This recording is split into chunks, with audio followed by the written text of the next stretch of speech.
بسم اللہ الرحمن الرحیم وصلی اللہ علی النبی الکریم رب اشرح لی صدری ویسر لی امری واحلل عقدۃ من لسانی یفقہوا قولی۔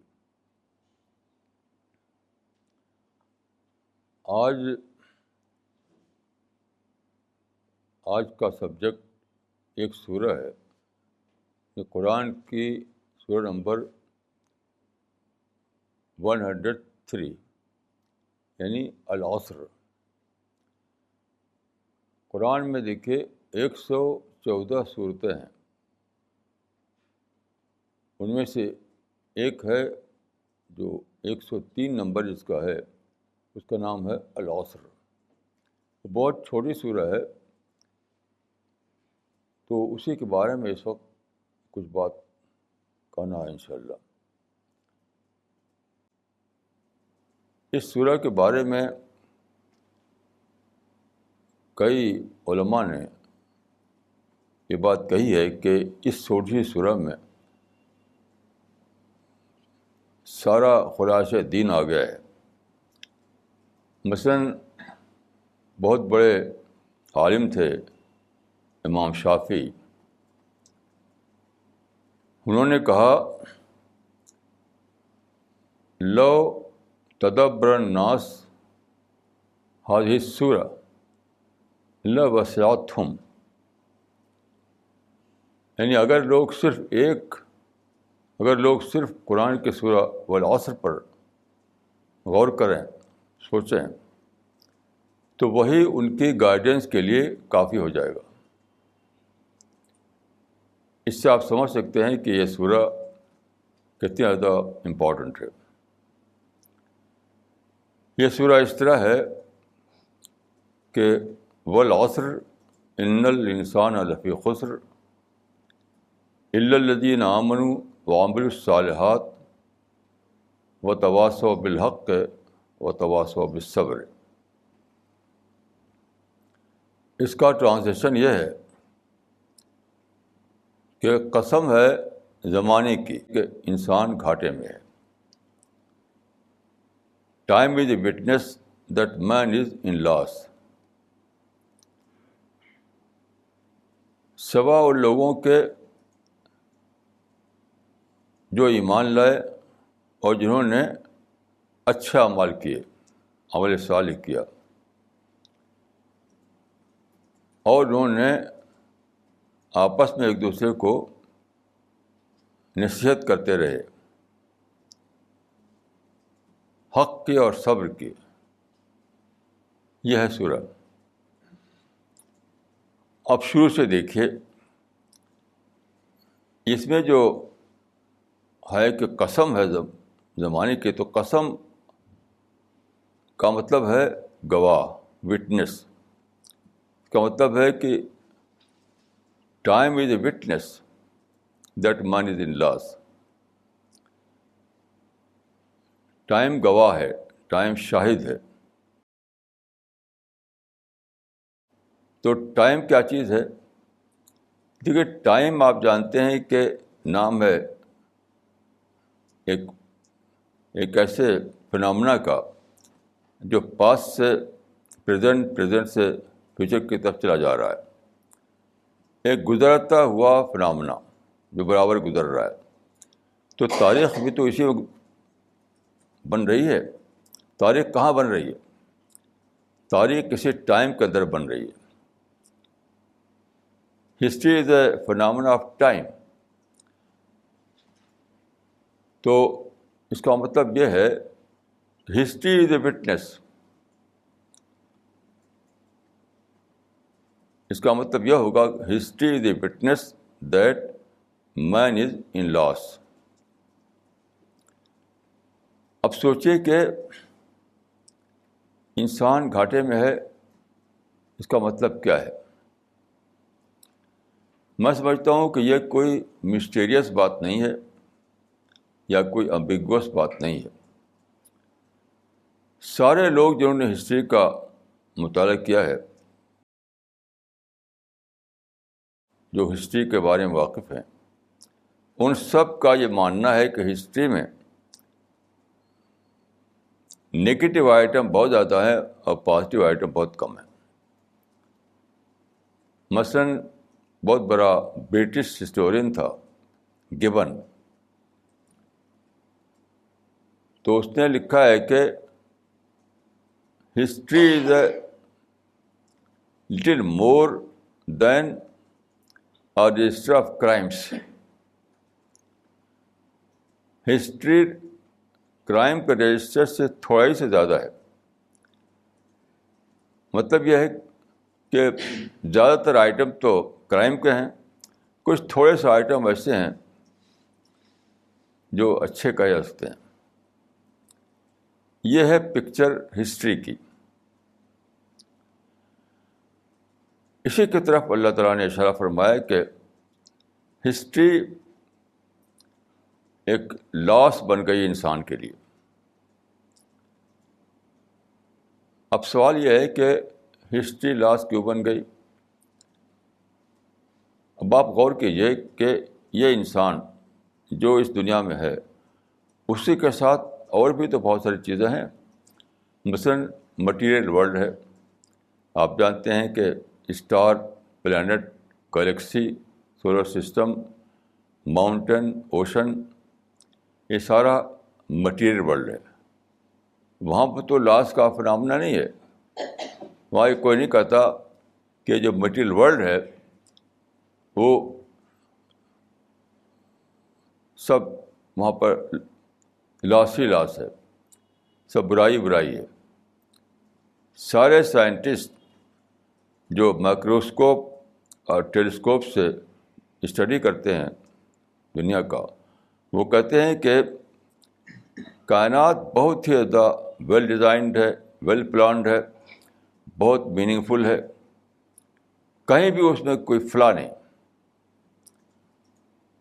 تو آپ غور کیجیے، اسی دنیا میں انسان ہے جس کی تاریخ کرائم کی رجسٹر بنی ہوئی ہے. پھر دوسری بات دیکھیے، اسی دنیا میں اینیملس ہیں. اینیمل بھی انسان کی طرح نہیں ہے، بہت زیادہ ان کے ہاں ڈسپلن ہے. یعنی آپ غور کیجیے، انسانوں نے فرسٹ ورلڈ وار کیا، سیکنڈ ورلڈ وار کیا. کیا آپ نے کبھی سنا ہے کہ جنگل میں اینیمل کے درمیان فرسٹ ورلڈ وار اور سیکنڈ ورلڈ وار ہوئی؟ تو انسان کے مقابلے میں بہت پیسفل لائف ہے حیوانات کی. میں کبھی، آپ جانتے ہیں کہ ٹی وی میں ایک ایک ایک کیا کہتے ہیں اس کو، یعنی آتا ہے اس میں ایک ویب سائٹ کہیں کیا کہیں گے مجھے نہیں معلوم، اس میں جنگل کی لائف دکھاتے ہیں. یا آپ سب لوگ جو دیکھتے ہیں ٹی وی جانتے ہیں کتنی بیوٹی ہوتی ہے اس میں. کیڑے مکوڑے سے لے کر کے بڑے بڑے جانوروں تک اتنا پیسفل طریقے سے رہتے ہیں جنگل میں کہ اس کو دیکھتے رہیے. تو کسی نے صحیح کہا کہ دنیا میں سب کچھ بیوٹیفل ہے، صرف ایک چیز بیوٹیفل نہیں ہے، وہ انسان ہے. تو یہ جو فنامنا ہے اسی کی طرف اللہ تعالیٰ نے اشارہ فرمایا کہ history is a witness that man is loss, man is in loss. اب سوال یہ ہے کہ وائی دس ڈفرینس، کیوں ایسا ہے؟ یعنی مٹیریل ورلڈ ہم سے ڈفرینٹ ہے، اینیمل ورلڈ ہم سے ڈفرینٹ ہے، پلانٹ ورلڈ ہم سے ڈفرینٹ ہے، انسانی کا معاملہ ایسا کیوں ہے؟ تو اس کا سبب یہ ہے، ایک اور آیت ہے قرآن میں، لقد خلقنا الانسان فی احسن تقویم ثم رددناہ اسفل سافلین.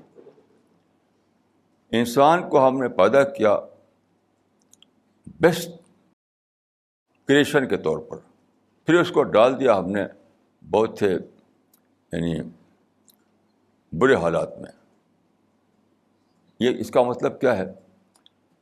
انسان کا اسٹرکچر، انسان کا مائنڈ، انسان کی کیپیسٹی ساری جو ہے پورے کائنات میں یونیک ہے، پوری کائنات میں یونیک ہے، لیکن ایک چیز میں فرق ہے دوسروں سے، وہ یہ کہ انسان کو فریڈم دیا گیا ہے، ٹوٹل فریڈم، جبکہ material world, plant world, animal world کو فریڈم نہیں ہے۔ آپ جانتے ہیں کہ جو مٹیریل ورلڈ ہے وہ پورا کا پورا لا آف نیچر سے کنٹرول ہوتا ہے، لا آف نیچر سے، چاہے گلیکسی ہو، چاہے سولر سسٹم ہو، ماؤنٹین ہو، اوشن ہو، وہ سب لا آف نیچر سے گورن ہو رہا ہے۔ اسی طریقے سے دیکھیے جو اینیملز ہیں وہ انسٹنکٹ سے کنٹرول ہوتے ہیں، اینیمل کی اپنی انسٹنکٹ ہوتی ہے جس کو اردو میں کہتے ہیں جبلت، انسٹنکٹ کو کہتے ہیں جبلت۔ تو سارے اینیمل اپنے انسٹنکٹ سے کنٹرول ہوتے ہیں۔ کا مطلب یعنی لا آف نیچر کیا چیز ہے، انسٹنکٹ کیا چیز ہے؟ اس کو معنی کہ انڈر کمپلشن ہے تمام مخلوقات، پورا مٹیریل ورلڈ ایک کمپلسری کنٹرول قائم ہے پورے مٹیریل ورلڈ پر۔ اس طرح پلانٹ ورلڈ میں، اینیمل ورلڈ میں پورا کا پورا ایک خدا کی طرف سے ایک کمپلشن کی سچویشن ہے، یعنی وہ مجبور ہیں کہ ویسے ہی رہیں جیسا کہ انہیں رہنا چاہیے۔ انسان کو دیا گیا ہے فریڈم، ٹوٹل فریڈم۔ تو یہ جو قرآن میں آیا ہے کہ لقد خلقنا الانسان فی احسن تقویم، یا دوسرے کہا کہ لقد کرمنا بنی آدم، تو انسان کو ایک بہت بڑا کریڈٹ دیا اللہ تعالیٰ نے، بہت بڑا، کہ خود اپنے چوائس سے وہ رائٹ پاتھ کو اختیار کرے۔ کیسی عجیب چیز ہے یہ! یعنی جو کام ریسٹ آف دا ورلڈ جو ہے انڈر کمپلشن کر رہی ہے، یعنی رائٹ پاتھ پر ہے سب لوگ، جتنا یہ یونیورس میں چیزیں ہیں سب کے سب رائٹ پاتھ ہی پہ ہیں۔ اسی لیے آپ دیکھیے گلیکسی میں کہیں آپ دیکھتے ہیں ٹکراؤ ہوتا ہے، سولر سسٹم میں کہیں پلانٹ آپس میں لڑتے ہیں، جنگلوں میں کہیں کیا درختوں کے درمیان لڑائی ہوتی ہے۔ بہت ہی پیسفل، بہت ہی اسموتھ طریقے سے سب لوگ موو کر رہے ہیں، ایکٹیو ہیں۔ انسان کے درمیان ٹکراؤ ہے، لڑائی ہے، ہیٹ ہے۔ تو یہ کیا ہے؟ That is due to misuse of freedom, misuse of freedom. تو چونکہ دوسری دنیا جو ہے اس کو یہ چوائس ہی نہیں تھا کہ رائٹ پاتھ کے سوا کوئی اور پاتھ وہ اختیار کرے، تو وہ مجبور تھی کہ رائٹ پاتھ ہی پر رہے۔ کل فی فلک یسبحون، ہر ایک کا ایک مقرر ہے آربٹ، اسی میں اس کو گھومنا ہے۔ تو انسان کو اللہ تعالیٰ نے ایک بہت بڑا کریڈٹ دیا اس پورے کائنات میں کہ وہ آزادی رکھتے ہوئے اپنے آپ کو کنٹرول میں رکھے، آزادی رکھتے ہوئے اپنی آزادی کو مس یوز نہ کرے، خود اپنے چوائس سے رائٹ بات کو اختیار کرے۔ یہ بہت ہی بڑا کریڈٹ تھا، بہت بڑا کریڈٹ۔ یہاں پر انسان فیل ہو گیا، اس سے اس کی زندگی میں خسران آ گیا، اس کی زندگی میں کرائم آیا، لاس آیا، LOSS، یہ سارا معاملہ۔ اب اس میں دیکھیے آگے فرمایا الا الذین آمنوا وعملوا الصالحات۔ اس پورے معاملے میں ایکسیپشن کس کا ہے؟ اس میں دو لفظ آیا ہے، ایمان اور عمل صالح۔ یعنی ایکسیپشن ان لوگوں کا ہے جنہوں نے ایمان کا راستہ اختیار کیا۔ ایمان کیا ہے؟ ایمان کا مطلب یہ نہیں کہ ایک کلمہ پڑھ لیا، نہیں، ایمان کا مطلب ہے ڈسکوری، یعنی وہ لوگ جنہوں نے اللہ تعالیٰ کا جو کریشن پلان ہے اس کو ڈسکور کیا۔ کیونکہ اگر خدا بتا دیتا تو آپشن ختم ہو جاتا، اگر خدا انسان کو بتا دیتا ہے آسمان سے آواز آتی رہتی اے انسان ایسا کر اے انسان ویسا کر, تو پھر آپشن کہاں رہتا؟ تو اللہ تعالیٰ نے انسان کو دماغ دیا, بہت بڑا بے پناہ کیپیسٹی والا دماغ, تاکہ انسان سوچے اور کنٹمپلیشن کرے, ریفلیکٹ کرے, اور پھر وہ ڈسکور کرے اللہ تعالیٰ کے کریشن پلان کو. اور یہ جانے کہ مجھ سے اللہ تعالیٰ نے یہ چاہا ہے, یعنی خالق نے یہ چاہا ہے کہ میں خود اپنے چوائس سے رائٹ پاتھ کو اختیار کروں. یہ ایمان. آمنو کو مانے یہ نہیں کہ کچھ ایک کلمہ پڑھ لیا, نہیں, ایمان مینس ڈسکوری.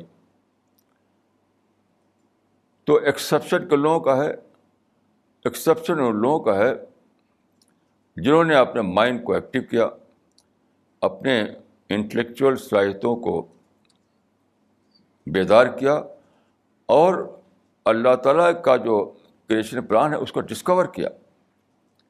ڈسکور کر کے جانا کہ میں ایک ایکسیپشن ہوں. ہر انسان جو ہے مسٹر ایکسیپشن ہے, کہ دوسروں کو تو خدا نے مجبور کر دیا اور مجھے آزاد کر دیا. پھر عمل صالحات جو ہے, یعنی نیک عمل کیا. عمل صالح کا مطلب کیا ہے؟ اس کا مطلب ہے adopting a pattern of life that is in accordance with the discovery, with the creation plan.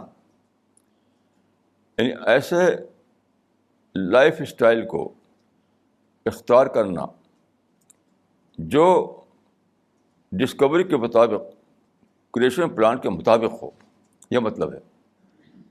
تو عمل صالح بھی دیکھیے, کوئی مسٹیریس ورڈ نہیں ہے, کوئی امبیگوس ورڈ نہیں ہے. تو عمل الصالحات کا مطلب ہے کہ انسانوں میں وہ انسان اس انسان کا کیس مسٹر ایکسیپشن کا کیس بن جاتا ہے, جو اپنے آپ کو یعنی اس سے بچائے کہ بغیر سوچ سمجھے یوں ہی کچھ بھی کر رہا ہے, اپنی عقل کو استعمال کرے. یہاں میں ایک بات یاد کروں گا کہ آپ نے بہت سنا ہوگا self made man. Self made man. دوسرا اس کا اپوزٹ کیا ہے؟ Environment made man. اس کا اپوزٹ. یہ دو قسم کے لوگ ہوتے ہیں کہ پیدا ہوئے وہ ایک ماحول میں, ایک گھر میں, ایک سوسائٹی میں, ایک دنیا میں, کہیں پڑھا, کہیں کام کیا, تو ایک پورا ایک ماحول ہے, ایک انوائرمنٹ ہے جس کے اندر وہ جیتے ہیں. تو اسی کا وہ پروڈکٹ بن جاتے ہیں. جیسا انہوں نے ڈھالا ان کے ماحول میں ویسے ڈھل گئے.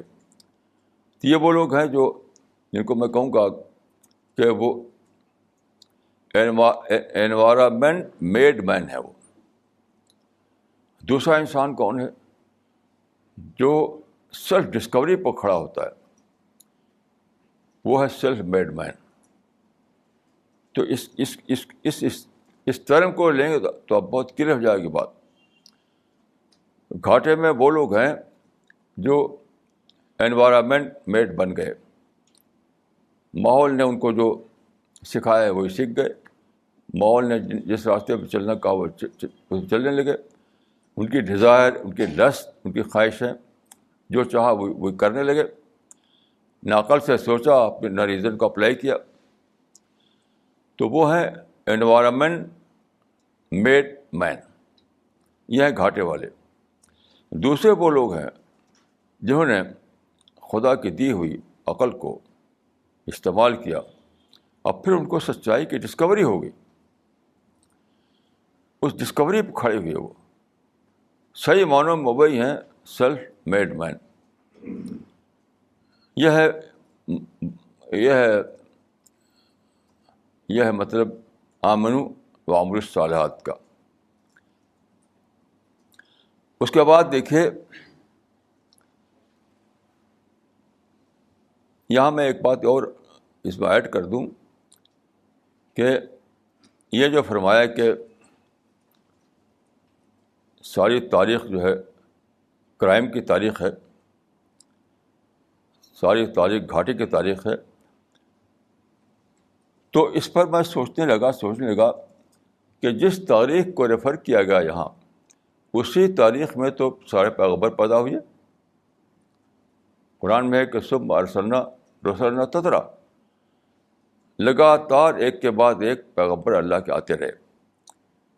تو یہاں اس سورہ میں اللہ تعالیٰ نے جس ہسٹری کو ریفر کیا ہے اسی ہسٹری کے اندر تو پیدا ہوئے سارے پیغمبر. تو آج کل کچھ لوگ جو اپنے کو انقلابی مسلمان سمجھتے ہیں، ان کا ماننا ہے کہ پیغمبر آئے دنیا میں جسٹ سسٹم بنانے کے لیے، یعنی کرائم فری سسٹم بنانے کے لیے، اس لیے آئے وہ آئیڈیل سسٹم بنانے کے لیے.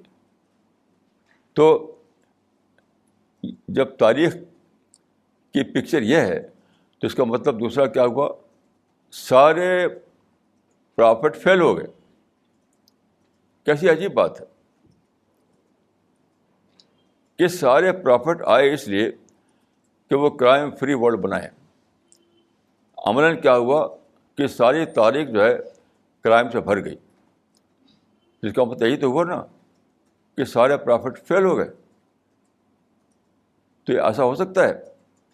یعنی خدا جن لوگوں کے بھیجے دنیا کی اصلاح کے لیے وہ فیل ہو جائیں؟ تو قرآن میں یہ بھی کئی آیتیں ہیں کہ کتب اللہ لاغلبن انا ورسلی، اللہ نے لکھ دیا ہے، یہ ڈیسائیڈ کر دیا ہے کہ پرافٹس کو کامیاب ہونا ہی ہونا ہے. پرافٹس کو کوئی ناکام نہیں کر سکتا. تو اس آیت کو لے کر کے آپ سوچیں تو آپ کو پرافٹ کے مشن کو ری ڈیفائن کرنا پڑے گا. پرافٹ کے مشن کو ری ڈیفائن کرنا پڑے گا، جس میں دنیا جو رجسٹر آف کرائم بن گئی اس کو بھی روم ملتا ہو، وہ بھی ایکسپلین ہوتا ہو. یہ بہت بڑی بات ہے جو آپ سوچیے اس کو کہ پرافٹ کے مشن کو آپ اس طرح مانیں جس طرح سے آج کل کے انقلابی مسلمان مانتے ہیں، تو سارے پرافٹ ناکام ہو جاتے ہیں. تو میں کہوں گا آپ پرافٹ کے مشن کو ری ڈیفائن کیجیے. تو وہ کیا ہے؟ پرافٹ کا مشن یہ تھا ہی نہیں. یہ بالکل بیس لیس بات ہے کہنا کہ پرافٹ اس لیے آئے تھے کرائم فری ورلڈ بنائیں، جسٹ سسٹم بنائیں، آئیڈیل ورلڈ بنائیں. یہ مشن ہی نہیں تھا پرافٹ کا. مشن کیا تھا؟ مشن صرف ایک تھا، وہ تھا بتانا بتانا بتانا، بس. یعنی پریکٹیکل طور پر ایک آئیڈیل سسٹم بنا دینا یہ ان کا مشن ہی نہیں تھا. تو آپ جج کریں گے پرافٹ کے مشن کو اس اعتبار سے کہ کیا وہ بتا پائے، کیا وہ وارننگ دے پائے. اس سے جج کریں گے، نہ کہ اس سے کہ کیا وہ جسٹ سسٹم بنا پائے. That is wrong criterion. تو اس آیت سے آپ غور کرنے سے ہی معلوم ہوتا ہے کہ پرافٹ کے مشن کو لوگوں نے بہت ہی غلط، آج کل کے کچھ جو اپنے کو انقلابی مسلمان کہتے ہیں انہوں نے بہت غلط بتا رکھا ہے کہ پرافٹ جو تھے وہ اس لیے آئے کہ دنیا میں کرائم فری ورلڈ بنائے. یہ ان کا مشن ہی نہیں تھا. ان کا مشن تھا بتانا، تاکہ انسان کو یہ موقع رہے کہ اس کو وہ کریڈٹ دیا جائے یہ وہ انسان ہے جس نے خود اپنے چوائس سے سچائی کو اختیار کیا. اگر پرافٹ اس لیے آتے کہ وہ جسٹ سسٹم قائم کرائے تو پھر کمپلشن کریٹ ہوا تھا. جو کمپلشن تھا مٹیریل ورلڈ میں وہی کمپلشن ہیومن ورلڈ میں بھی ہو جاتا. تو صرف گائیڈنس کے لیے آئے، بتانے کے لیے آئے، انذار اور تبشیر کے لیے آئے. اب انسان کا اپنا کام ہے فمن شاء فلیؤمن فمن شاء فلیکفر، فمن شاء فلیؤمن فمن شاء فلیکفر، فذکر انما انت مذکر لست علیہم بمسیطر.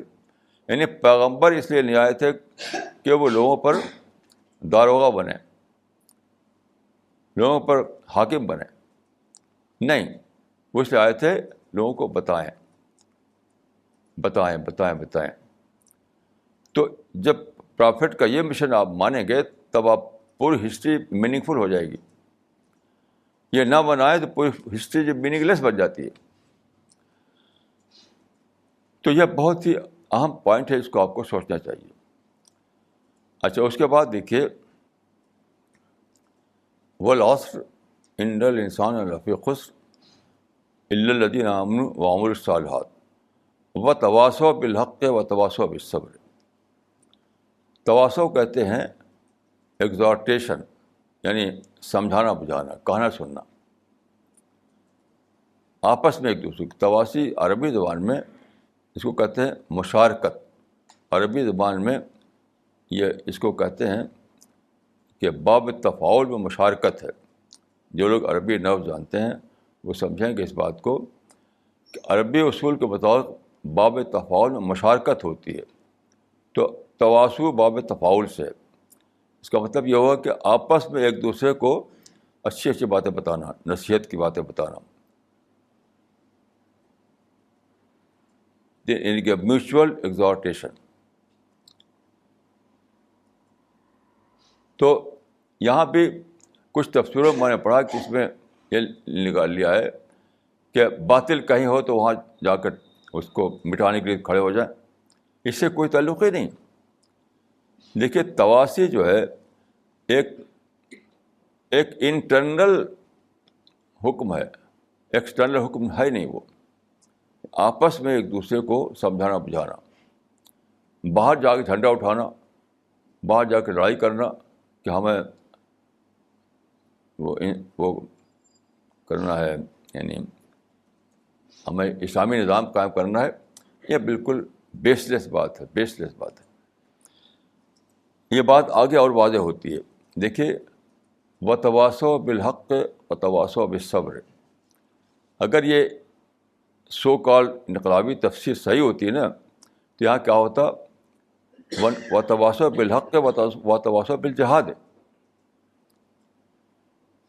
اگر یہ مشن ہوتا کہ جہاں یعنی سو کال باطل ہو اسے لڑ جاؤ، جہاں لوگ کرائم کر رہے ہیں لڑ کر کے ان کو فراگنگ کر کے ان کو کرائم فری سوسائٹی بناؤ، جہاں نظام باطل ہے وہاں لڑ کر نظام حق قائم کرو. یہ جو یعنی اس انٹرپریشن کو میں 100% غلط سمجھتا ہوں، 100% غلط. اسی کو میں کہہ رہا ہوں کہ اگر یہ انٹرپریشن صحیح ہوتا تو آیت کے الفاظ یہ ہوتے کہ وتواصوا بالحق وتواصوا بالجہاد، کہ وہ حق کی تواصی کیا انہوں نے، حق کا تبلیغ اور دعوت دی، اور پھر جہاں دیکھا کہ کچھ لوگ قابض ہیں سماج کے اوپر تو اسے لڑنے کے لیے تیار ہو جائے، جہاد کے لیے تلوار اٹھا لیا. یہ ہونا چاہیے تھا، لیکن یہ کہاں ہے؟ وہاں تو ہے وتواصوا بالحق وتواصوا بالصبر، یعنی حق کے بعد دوسری چیز جو مطلوب ہے وہ صبر ہے، جہاد نہیں ہے. اب غور کیجیے کہ یہاں پر صبر کا مطلب کیا ہے. اس کا مطلب بہت ہی زیادہ سوچنے کی بات ہے. حق سے مراد ہے آئیڈیالوجیکل کنٹینٹ آف ٹروتھ. حق کا مطلب ہے آئیڈیالوجیکل کنٹینٹ آف ٹروتھ. اور صبر کا مطلب کیا ہے؟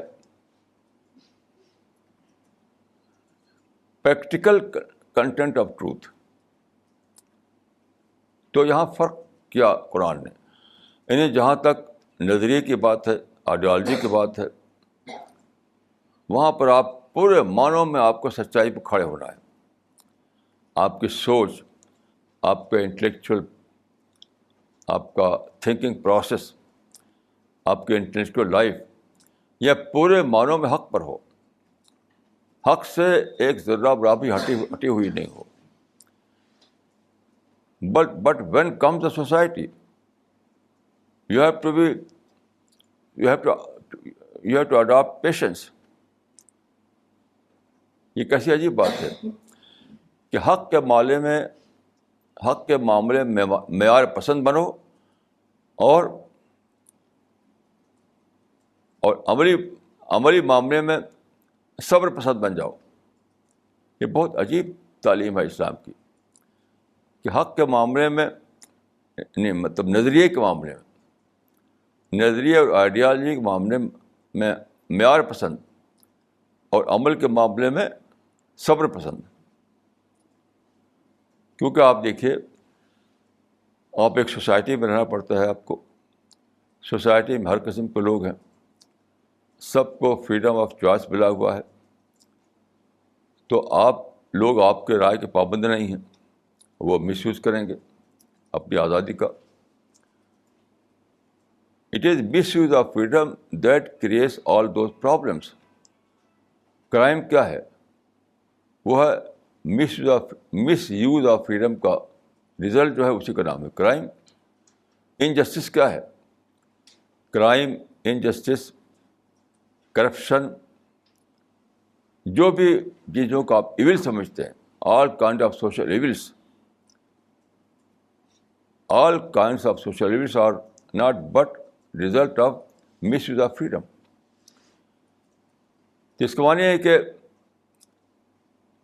یہاں قرآن فرق کر رہا ہے انڈیویجول میں اور سوسائٹی میں. As an individual you have to be idealist, perfectionist, کیونکہ آپ کی اپنی ذات آپ کے قبضے میں ہے.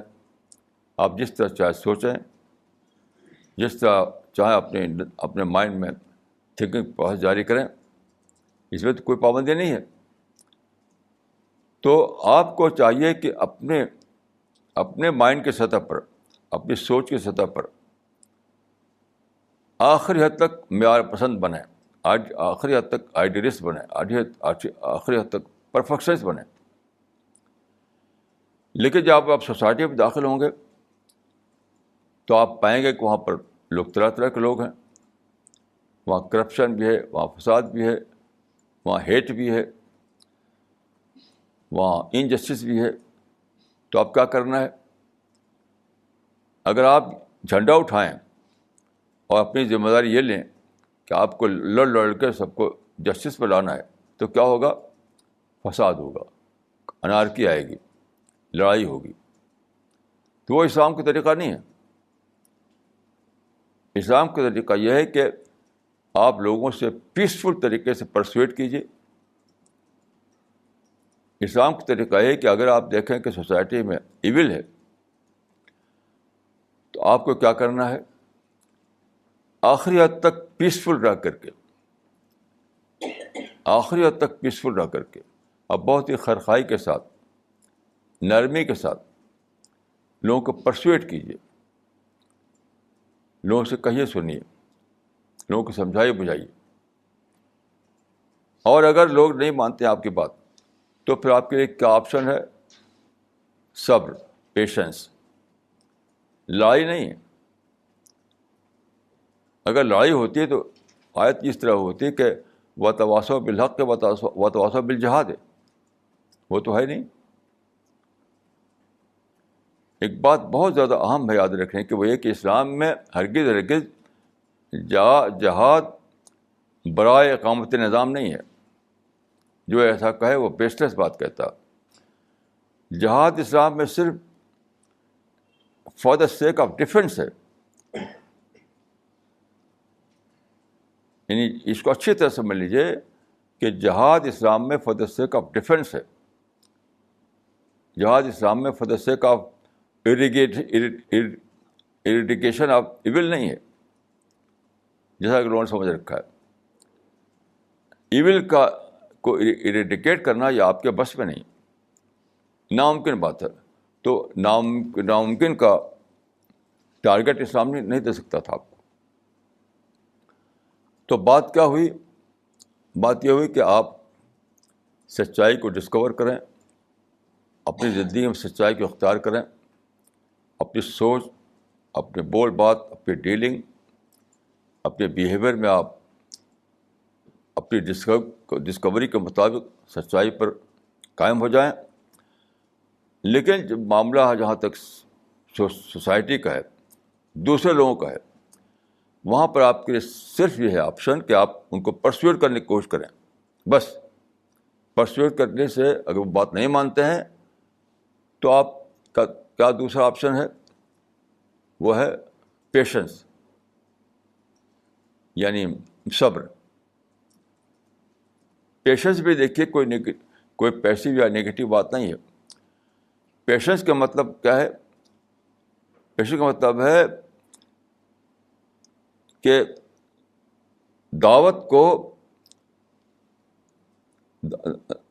دعوت کے بعد سے ہٹ کر کے ان کے لیے دعا کرنا، ان کے لیے خیر خواہ ہونا. یعنی اگر آپ سچے دائی ہیں تو آپ یہ نہیں کر سکتے کہ اگر لوگ نہیں مانتے آپ کی بات تو بس انڈیفرنٹ ہو جائیں. دیکھیے پیشنس کا مطلب انڈیفرنٹ ہونا نہیں ہے. پیشنس کا مطلب یہ ہے کہ جب دعوت سے کام نہیں چلا تو آپ دعا کے میدان میں آ گئے. کیونکہ دیکھیے دعوت آؤٹ آف خیرخواہی تھی، آؤٹ آف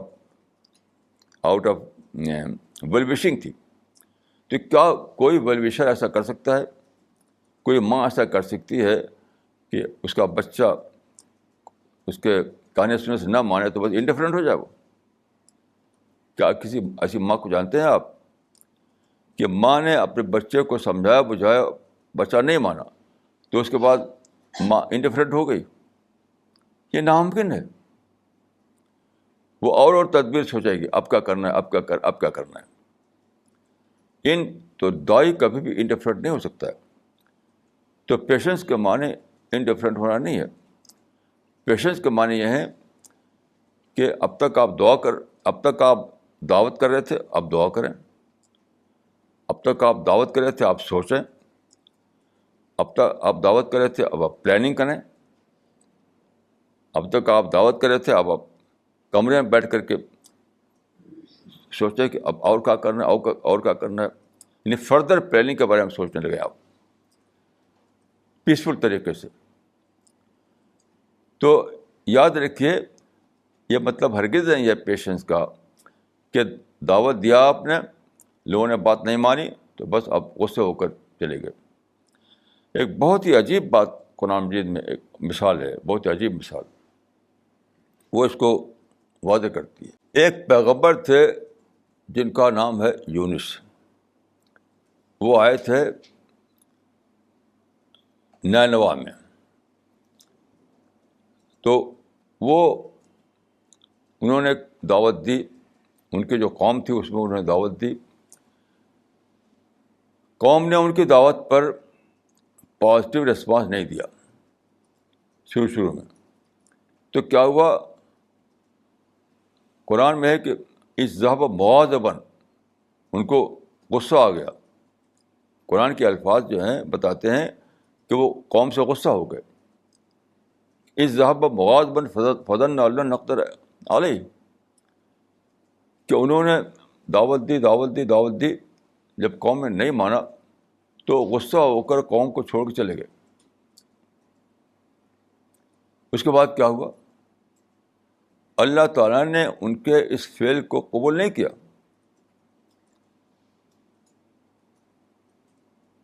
آپ قرآن میں پڑھ لیجئے، اس فعل کو قبول نہیں کیا. اس کے بعد وہ بہت زیادہ ان کے ریپینٹنس آیا، بہت زیادہ وہ اللہ تعالیٰ سے معافی مانگتے رہے، یہاں تک کہ ان کو لوٹنا پڑا اسی قوم کی طرف. لوٹ کر گئے جہاد کے لیے نہیں، لڑنے کے لیے نہیں، تلوار اٹھانے کے لیے نہیں، بلکہ نئے پلاننگ کے ساتھ دعوت کا کام کرنے کے لیے. حضرت یونس کے قصے میں یہ بات بتائی گئی ہے کہ ایک ڈھنگ پر تم نے دعوتی کام کیا، اس سے رزلٹ نہیں آیا تو ری پلاننگ کرو، پھر سے نئے انداز میں سوچو، جو ماں کرتی ہے. یعنی ماں، آپ ہر آدمی جانتا ہے کہ ماں کیا کرتی ہے کہ بچہ اگر ایک ایسا کام کر رہا ہے جو ماں کو پسند نہیں ہے تو ماں روکے گی. نہیں رکے گا تو ماں ری پلاننگ کرے گی، پھر سے سوچے گی اب مجھے کیا کرنا ہے، اب مجھے کیا کرنا ہے، تاکہ میں بچے کو روک سکوں. تو حضرت یونس کی مثال یہ بتاتی ہے کہ دائی اگر ایک ڈھنگ پر کام کرنے سے رزلٹ نہیں آیا تو دوسرے ڈھنگ سے سوچے کام کرنے کے لیے، دوسرے ڈھنگ سے، تیسرے ڈھنگ سے. کیونکہ آپ جانتے ہیں کہ پلاننگ 100 طریقے سے کی جا سکتی ہے، بات 100 طریقے سے کی جا سکتی ہے. جیسے حضرت ابراہیم نے کے زمانے میں ایک بادشاہ تھا، تو بادشاہ نے پوچھا کہ تمہارا رب کی صفت کیا ہے بتاؤ. تو حضرت ابراہیم نے کہا کہ میرا رب جلاتا اور مارتا ہے، یحیی و یمیت. تو بادشاہ نے کہا کہ میں بھی جلاتا ہوں مارتا ہوں، دیکھو جلاد کھڑا ہوا ہے، یہ حکم دوں جس کو وہ مار دے گا، نہ حکم دوں تو اس کو زندگی مل جائے گی، تو یہ تو میں بھی کرتا ہوں. تو حضرت ابراہیم نے نئی پلاننگ کی، نئے ڈھنگ سے سوچا، اور پھر انہوں نے کہا کہ میرا رب جو ہے وہ سورج کو نکالتا ہے مشرق سے، تو تم اس کو مغرب سے نکالو، ایسٹ سے نکالتا ہے تو اس کو ویسٹ سے نکالو. یہ ہے ری پلاننگ. تو یاد رکھیے حضرت یونس کے واقعے میں ایک بہت ہی بڑی نصیحت ہے کہ اگر آپ کا دعوتی کام افیکٹ نہیں ہو رہا ہے تو نہ تو آپ دعوتی کام چھوڑ سکتے اور نہ آپ جہاد کر سکتے، نہیں، بلکہ آپ کو ری پلاننگ کرنا ہے، ری تھنک کرنا ہے، پھر سے سوچنا ہے اب ہم کیسے سمجھائیں، اب کیسے سمجھائیں، یہ کرنا ہے. تو یہ کتنی بڑی بات ہے جو 2 لفظوں میں آئی ہے، وتواصوا بالحق وتواصوا بالصبر. کہ پہلے تو آپ نے حق کے مطابق، حق کا مطلب کیا ہے؟ سچی بات، حق بات. تو پہلے تو آپ نے یہ کیا کہ حق کا پیغام لے کر گئے انسان کے پاس، اور خیر خواہی کے ساتھ اس کا ویلوشر بن کر کے اس کو بتایا جو بتانا تھا آپ کو، اس کے لیے ریزن دیا، دلیل دی، لاجک دی. مگر اس کا مائنڈ ایڈریس نہیں ہوا، اس کی سمجھ میں بات نہیں آئی. تو آپ کیا کریں گے؟ صبر کریں گے. صبر کے معنی کیا ہے؟ آپ ایک انٹرول لیں گے سوچنے کا کہ اب کیا کریں. صبر کا مطلب ہے انٹرول لینا،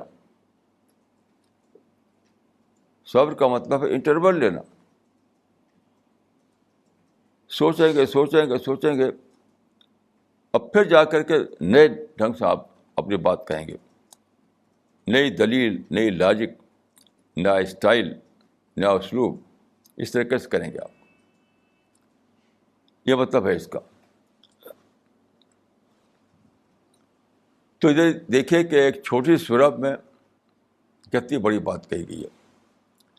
اس کا خلاصہ یہ ہے کہ اللہ تعالیٰ نے سب سے پہلے جو ہیومن ہسٹری ہے اس کو بطور گواہ پیش کیا کہ ہیومن ہسٹری میں کیوں ایسا ہے کہ انجسٹس ہے، کرائم ہے، ایول ہے، کرپشن ہے، فساد ہے، کیوں ایسا ہے. تو اس پر غور کرتے کرتے یہ بات سمجھ میں آئی کہ اس لیے ہے کہ انسان کو چوائس دیا گیا ہے.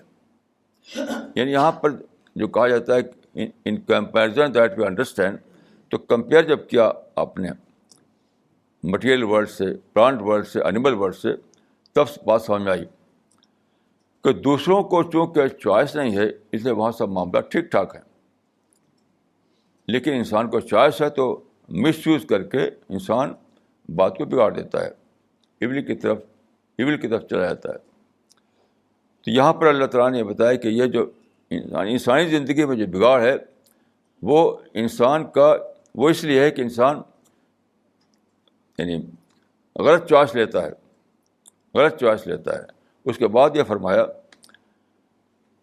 ایمان عمل صالح والی بات کہ اللہ تعالیٰ نے انسان کو دماغ دیا, اس کو رائٹ اور رانگ کو سمجھنے کی صلاحیت دی. اب انسان کو چاہیے کہ وہ استعمال کرے اس پوٹینشیل کو ایکچوئل بنائے. یعنی وہ سوچے کائنات پر, زمین و آسمان پر, ہر چیز پر سوچ کر کے وہ ڈسکور کرے کہ سچائی کیا ہے. اسی کے ہیلپ کے لیے پیغامات بھیجے گئے. یہ جو سوچنے کا معاملہ ہے, اس میں ہیلپ کرنے کے لیے پیغامات بھیجے گئے ہیں.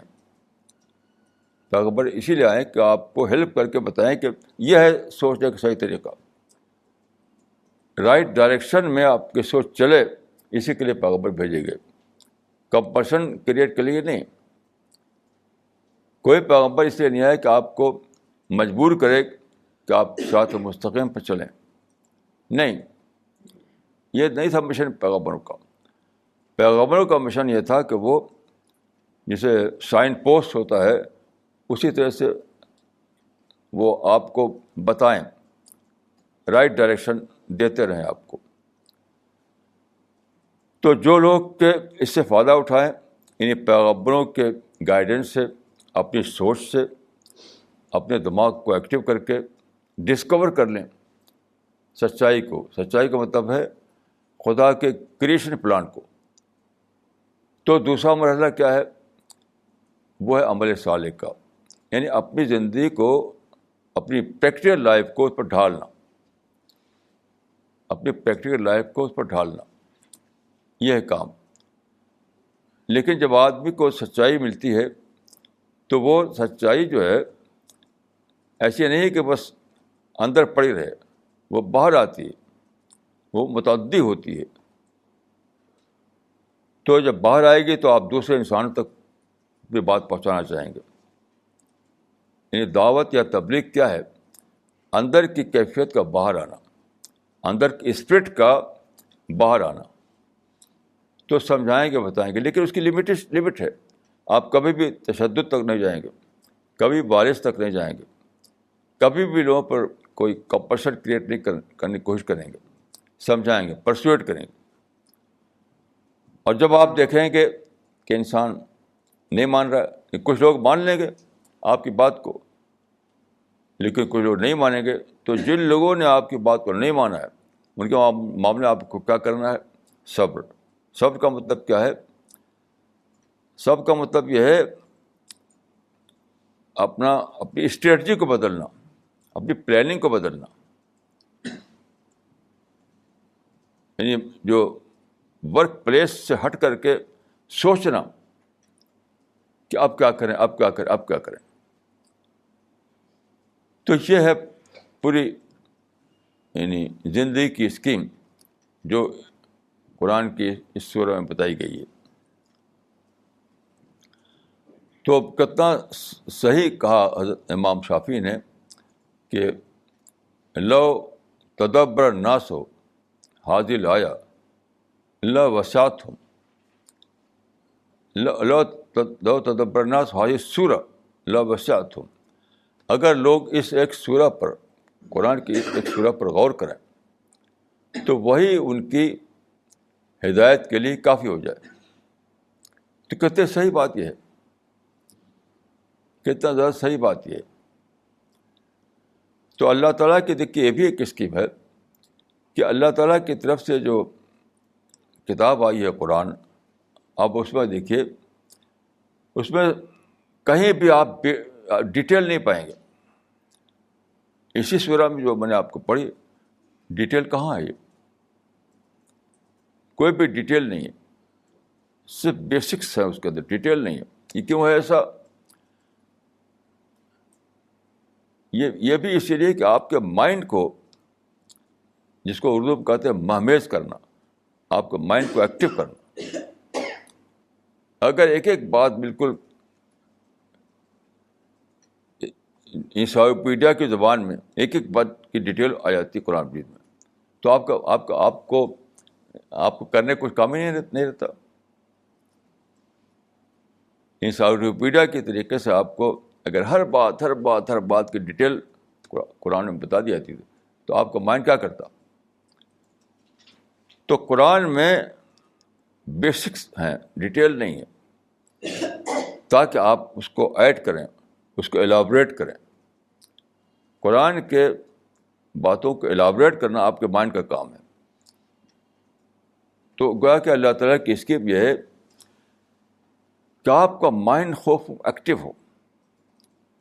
آپ کا مائنڈ خوف ایکٹیو. ایک بگ بینگ ہوا جس سے یونیورس بنی، ایسی بگ بینگ آپ کے دماغ میں ہو.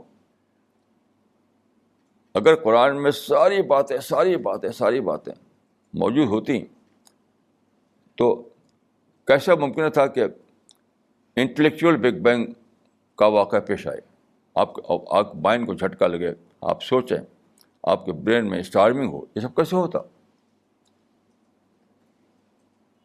تو قرآن سوچنے کے لیے ہے. یہ قرآن ایسا نہیں ہے کہ 2-4 کی طرح سب باتیں بتا دی گئیں اس کے اندر. اسی لیے قرآن میں دیکھیے یہ ہے کہ اللہ دبروا آیات ہی، قرآن اس لیے اتارا گیا ہے کہ لوگ اس کی آیتوں پر سوچیں. لوگ اس کی آیتوں پر سوچیں کہ معنی کیا ہے، اس کو ایلابریٹ کریں، اس کے بٹوین دا لائن کو پڑھیں، اس کے اندر جو فردر میننگ ہے اس کو ڈسکور کریں. یہ مطلب ہے.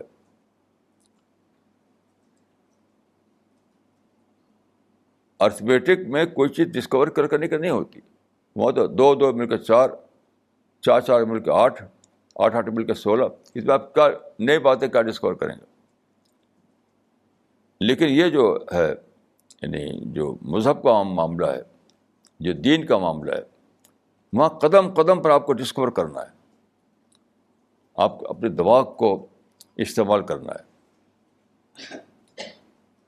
انسان کے دماغ جو ہے اس کے اندر بے پناہ کیپیسٹی ہے، لیکن وہ سب ڈارمنٹ پوزیشن میں ہے، یعنی خوابیدہ ہے، سوئی ہوئی ہے.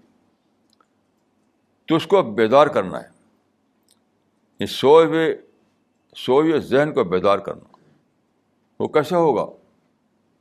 اگر سب کچھ ارتھمیٹک کے لینگویج میں ہوتا، حساب کی زبان میں ہوتا، تو آپ اس میں کیا سوچتے؟ آپ کا دماغ ایکٹیویٹ کیسے ہوتا؟ تو یہ جو انداز قرآن میں اختیار کیا گیا، جو اسلوب، جو اسٹائل اختیار کیا گیا ہے، وہ ہے آپ کے مائنڈ کو، اس کا مقصد ہے آپ کو مائنڈ کو ایکٹیویٹ کرنا.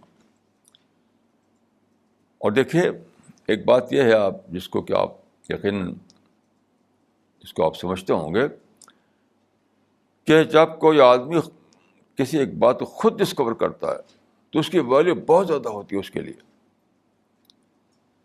ایک جانی ہوئی بات کو، ایک بتائی ہوئی بات کو جب آپ مانتے ہیں تو وہ آپ کے لیے اتنی بڑی نہیں ہوتی. آپ کے مائنڈ کا اتنا بڑا جز نہیں بنتی.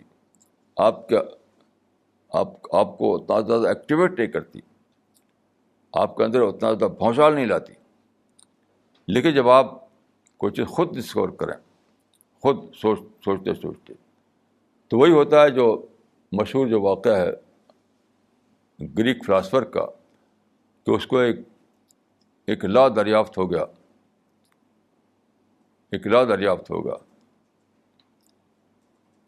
تو وہ حوض میں نہا رہا تھا اس وقت، تو نکل کے بھاگا، یوریکا کہتے ہوئے کہ میں نے پا لیا. یہ ہے ڈسکوری کا جوائے. ڈسکوری کا ایک جوائے ہے، ڈسکوری کے اندر ایک عجیب غریب قسم کا پلیزر ہے. ڈسکوری میں ایک عجیب غریب قسم کا آپ کو سکون ملتا ہے، آپ کے دماغ کو ایک عجیب غریب قسم کا ایک اعتزاز ملتا ہے. تو اللہ تعالیٰ چاہتا ہے کہ انسان جو ہے چیزوں کو ڈسکوری کی سطح پر پائے، تو یہ بھی اللہ تعالیٰ نے آپ کو بہت بڑی چیز دینا چاہا. ایک تو یہ کہ آپ اپنے ذاتی چوائس سے کریں کام، کسی پابندی کے بغیر. اور یہ کہ باتوں کو آپ خود سے ڈسکور کریں، خود سے ڈسکور کر کے جانیں. وہ انسان سیلف ڈسکوری کی سطح پہ کھڑا ہو اور سیلف چوائس کے سطح پہ کھڑا ہو. یہ مطلوب ہے انسان سے اللہ تعالیٰ کو. اور یہی وہ انسان ہے جس کا سلیکشن ہوگا جنت کے لیے. دیکھیے جنت کے بارے میں لوگوں کو عجیب مختلف قسم کے تصورات ہیں. کوئی سمجھتا ہے کہ 7 تسبیح پڑھ لو جنت ہو گئی. کوئی سمجھتا ہے کہ شفاعت مل جائے گی جنت ہو، اس سے شفاعت کے ذریعے جنت مل جائے گی. مسلم فیملی میں پیدا ہو تو جنت مل گئی. فلاں تسبیح پڑھ لو جنت مل گئی. یہ سب جنت کو انڈر اسٹیمیٹ کرنا ہے. یہ سب جنت کو انڈر اسٹیمیٹ کرنا ہے. دیکھیے جنت میں صرف وہ لوگ جائیں گے جو اس کے لیے ڈیزرو کرتے ہوں، جو اس کے لیے ڈیزرو کرتے ہوں. آپ غور کیجیے کہ ایک ملٹی نیشنل کمپنی ہے، اس کو ایک ضرورت ہے ایک ڈائریکٹر کی. تو کیا کسی کو پکڑ کے ڈائریکٹر بنا دے گا وہ مین آف اسٹیٹ کو؟ نہیں. جس نے وہ سائنس پڑھی ہے، جس کو اس کا ایکسپیرئنس ہے، جو واقعات اس کے ڈیزرو کرتا ہے، اس کا سلیکشن ہوگا.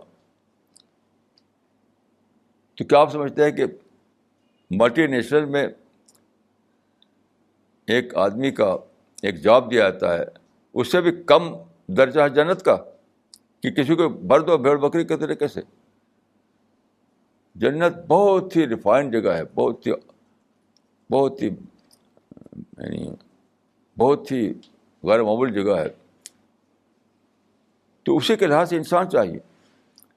تو یہ ساری بات جو دنیا میں رکھی گئی ہے، انسان کو جو موقع دیا گیا ہے کہ خود سے سوچے، خود سے چوائس لے، خود سے رائٹ بات کو جانے، خود سے اپنا پرسنالٹی ڈیولپمنٹ کرے، خود سے اپنی شخصیت بنائے. یہ سب جو ہے یہ اسی لیے ہے تاکہ جنتی انسان تیار ہو. جنت یاد رکھیے صرف جنتی انسانوں کے لیے، جنتی پرسنالٹی کے لیے. یہ نہیں کہ کسی کو پکڑ لو جنت بھر دو اس کو. جنت بہت ہی ریفائنڈ کالونی ہے اور اس میں بسانے کے لیے بھی بہت ہی ریفائنڈ لوگ چاہیے، بہت ہی پریپیئرڈ پرسنالٹی. تو یہ سب اسی لیے رکھا گیا ہے.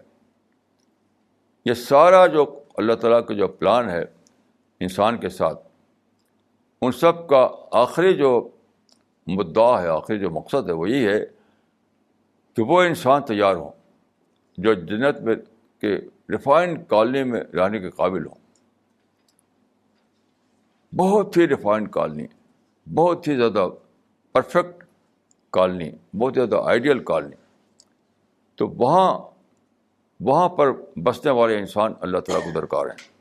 یہ سارے حالات اس لیے پیدا کیے گئے ہیں تاکہ ان انسانوں کو سلیکٹ کیا جائے،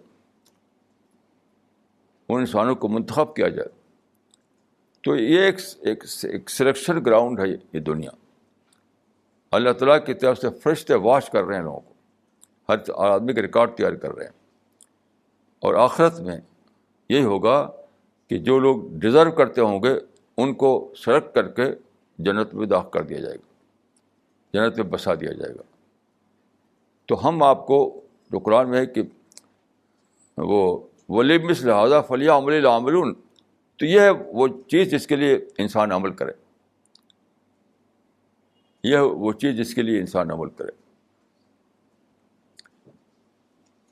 تو میں دعا کرتا ہوں کہ اللہ تعالیٰ ہم سب کو عقل دے، ہم سب کو توفیق دے کہ ہم جنت والے عمل کریں، ہم سب کو اللہ تعالیٰ جنت میں داخل فرمائے. اقول قولی ھذا واستغفر اللہ لی ولکم اجمعین.